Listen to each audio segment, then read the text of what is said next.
Welcome back to Bookview TV. Now, this week we're talking with the crime novelist Seumas Gallacher. He's written The Violin Man's Legacy and Vengeance Wears Black, and he joins us from his home in Abu Dhabi. Now, there's a quote about your books that jumped out. It was as much fun as you can have with your clothes on. And since we recently had erotica novelist Melissa Craig on the program, and we've seen your propensity in part one for the full kilted garb, I think we're all grateful for the clothes on bit. What makes your book so much fun, Seumas?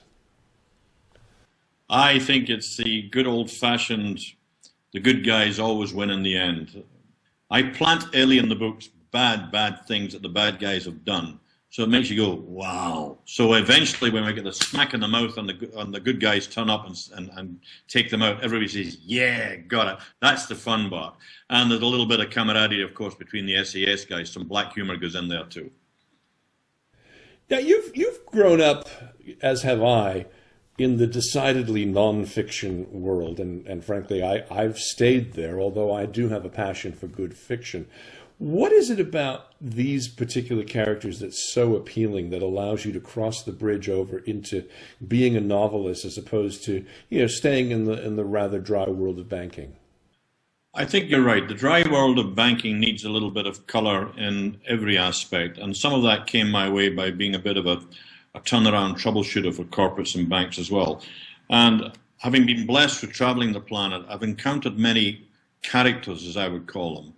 And every author will tell you, no matter what they say otherwise, most of their characters will be an amalgam of people they've seen and places, an amalgam of places they have been.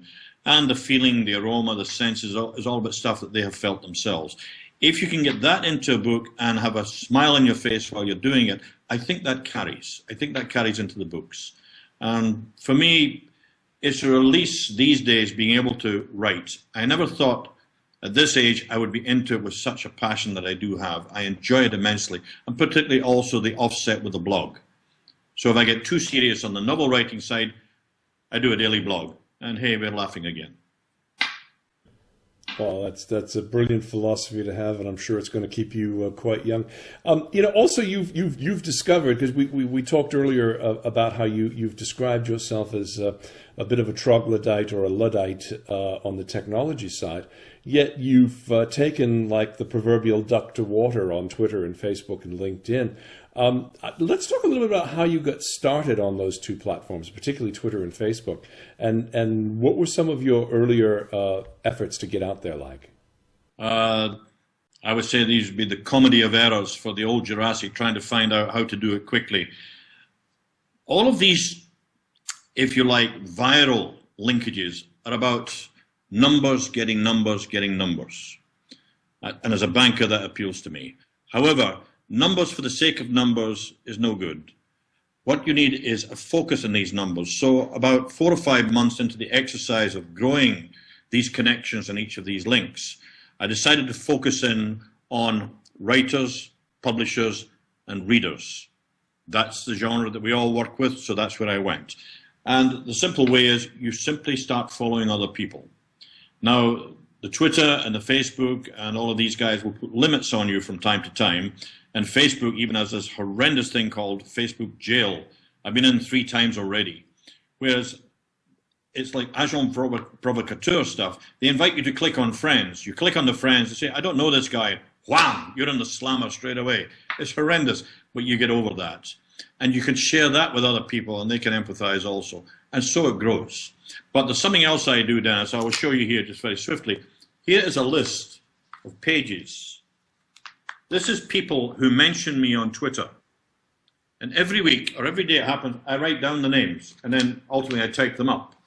And on Twitter they have this little element called Friday Follows, where ostensibly you put out names of people you follow and you expect them to follow back.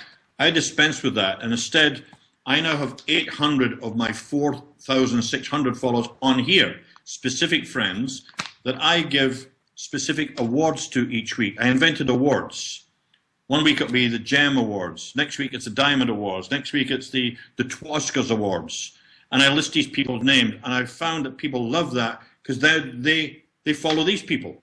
So I become an awarder par excellence. And it brings people to me.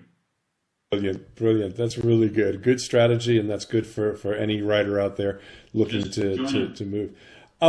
Now, your plots have a lot of action to them, so I have to ask you, which comes first? Is it the story of Jack, or is it Jack and the characters that comes first?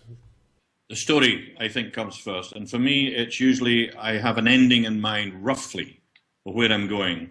And the route to get to there often, of course, diverges and then comes back in again. And you will find, as the books do progress, I'm building the characters as I go along. I think I'm a fairly fast learner, and the learning curve and all of the usual suspects like point of view, character development, plot arcs, and so on, you instinctively know when you're doing it right after a while. And I do read extensively other people's stuff, and I can spot excellence in other people's writings and places where it might not be just so good, but I don't criticize that, because anyone who starts and finishes writing a book, in my view, gets the utmost respect. Amen. Amen. Now, you mentioned in your Twitter bio that you enjoy screaming at Sky News as much as I do. Also, the other Murdoch piece of rubbish, Fox News. How do you think Jack Calder would feel about them? Pretty much the same as I do. I look at it more for the comedy effect than anything else.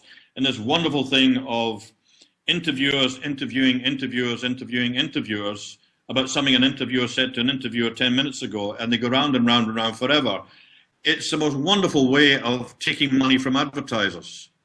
No, Jack wouldn't countenance any of that stuff at all. No, he wouldn't, and he does not strike me as someone who would suffer fools lightly, nor are you. So, you've mentioned that there is a future for Jack off camera before we actually started, and that there's at least 5 books with him in them. Tell us where Jack will next appear. Jack and his buddies are going to take up partly where the last book left off. There's some things going on which will take us across to the Mexican-Texas border, where the drug cartels are messing a lot of people up. Then back into Turkey and through part of Eastern Europe. And there is a lot of nasty stuff going on in London. And then there are, a bit grittier than the last 2 novels, some real and pretty horrible effects going on to Jack and his people too. So it's got a bit more real life, that the SAS guys don't always come out unscathed. That's just a little teaser there.